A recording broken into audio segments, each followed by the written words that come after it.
What do you think that most dealerships or shops are missing when it comes to retaining technicians and creating an environment where technicians see a career path? Like one thing you mentioned, and just kind of reading between the lines, that you'd been there a year and a half and hadn't had a review or a raise.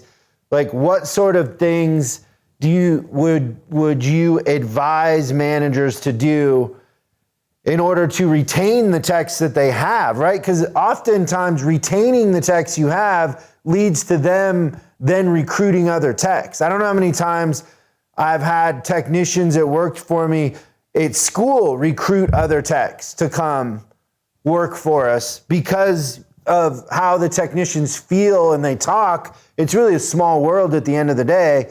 What is the secret in your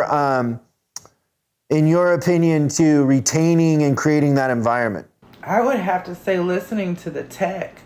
And just that example that I'd given you about speaking to the owner of the last Ford dealership I was at.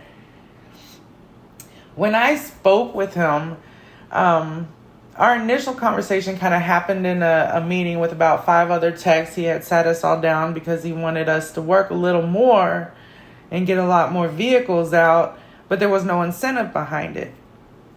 So I had voiced the concern. I was like, why would I stay here and, after 5 o'clock and not make, hardly any money, because like I said, the unorganization at that dealership was just that bad.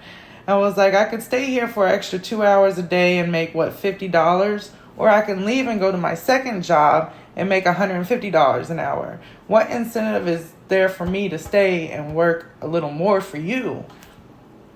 Well, he didn't hear that at all.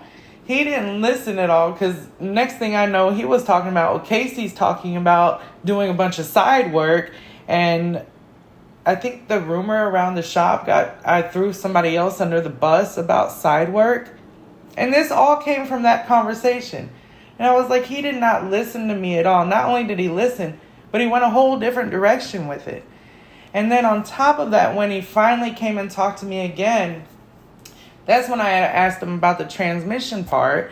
I was like, you've got a burnt out tech and I'm sitting here with the credentials to do this.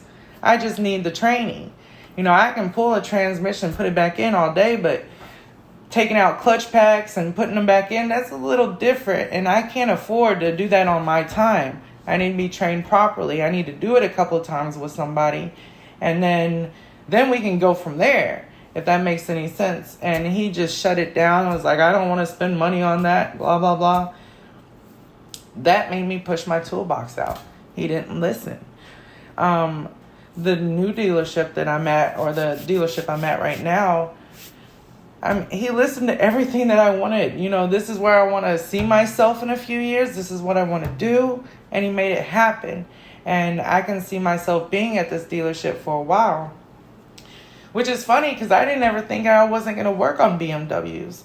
I knew I had the credentials from Ford, but I always thought I was going to be at a BMW dealership. BMW doesn't overhaul transmissions. We just remove them and put a new one in. So there was never a place for me to do that there. With this, I'm actually doing what I want to do.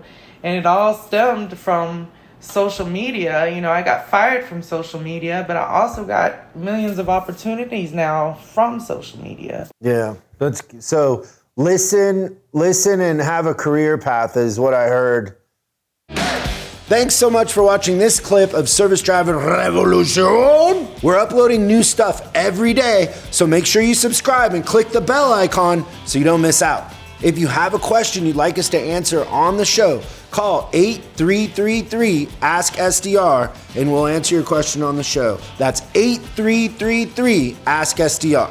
For special deals on our books and training, head over to offers.chriscollinsinc.com. Now that's offers.chriscollinsinc.com. I'm Chris Collins, and I'll see you in the next video.